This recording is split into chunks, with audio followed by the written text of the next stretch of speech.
Assalamualaikum warahmatullahi wabarakatuh. Perkenalkan, nama saya Titik Ariyanti Rosmita dari kelas 11 MP2. Saya di sini akan menjelaskan tentang demokrasi liberal yang ada di Indonesia. Demokrasi adalah sebuah sistem untuk tatanan aktivitas masyarakat dan negara. Sistem pemerintah demokrasi ini menganut kedaulatan di tangan rakyat. Kekuasaan tertinggi berada dalam keputusan rakyat, oleh rakyat, dan untuk rakyat. Di Indonesia terjadi beberapa kali perubahan sistem politik seperti demokrasi Pancasila, demokrasi konstitusi atau demokrasi liberal, dan demokrasi terpimpin. Tahun 1950 sampai 1959, Indonesia menganut sistem demokrasi liberal dan sistem pemerintahannya adalah kabinet parlementer. Pemilu yang diadakan pada tahun 1955 memunculkan partai politik baru dan pergantian kabinet sebanyak 7 kali.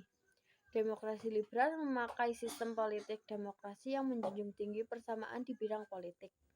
Demokrasi ini mengedepankan kebebasan dan individualisme. Jadi, dalam demokrasi liberal berupaya mengurangi kesenjangan dalam bidang ekonomi. Selain itu, rakyat dianggap mempunyai derajat dan hak yang sama. Ciri-ciri demokrasi liberal. Ciri khas demokrasi liberal yaitu kekuasaan pemerintah dibatasi konstitusi sehingga tidak diperkenalkan campur tangan dan bertindak sewenang pada rakyat. Contoh demokrasi liberal yaitu munculnya partai politik baru sebelum pemilu. Yang pertama, presiden dan wakil presiden tidak dapat diganggu-gugat. Yang kedua, menteri bertanggung jawab atas kebijakan pemerintah. Ketiga, presiden bisa dan berhak membubarkan DPR. Yang keempat, Perdana Menteri diangkat oleh Presiden. Yang kelima, peristiwa demokrasi liberal di Indonesia terjadi dari tahun 1950 sampai 1959.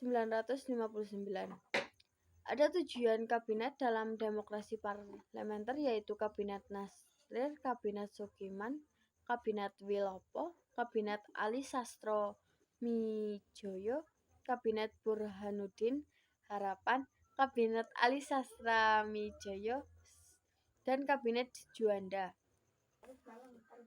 Berikut penjelasan tentang kabinet yang menganut sistem demokrasi liberal. Yang pertama, Kabinet Nasrir, 6 September 1950 sampai 21 Maret 1951. Mengutip dari buku Sejarah Indonesia kelas 12, Kabinet Nasrir dilantik pada 7 September 1950.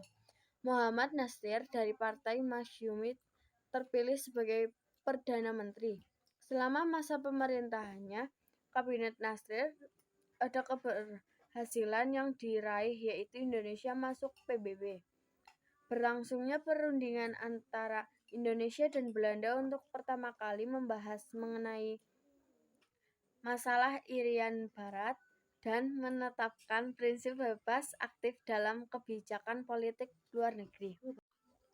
Yang kedua, Kabinet Sukiman. Kabinet Sukiman 27 April 1951 sampai 3 April 1952.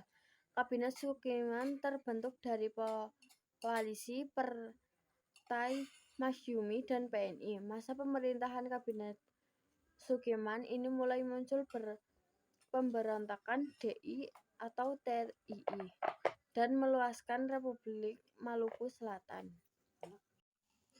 Itulah sedikit penjelasan dari demokrasi liberal yang ada di Indonesia. Kurang lebihnya saya mohon maaf. Wassalamualaikum warahmatullahi wabarakatuh.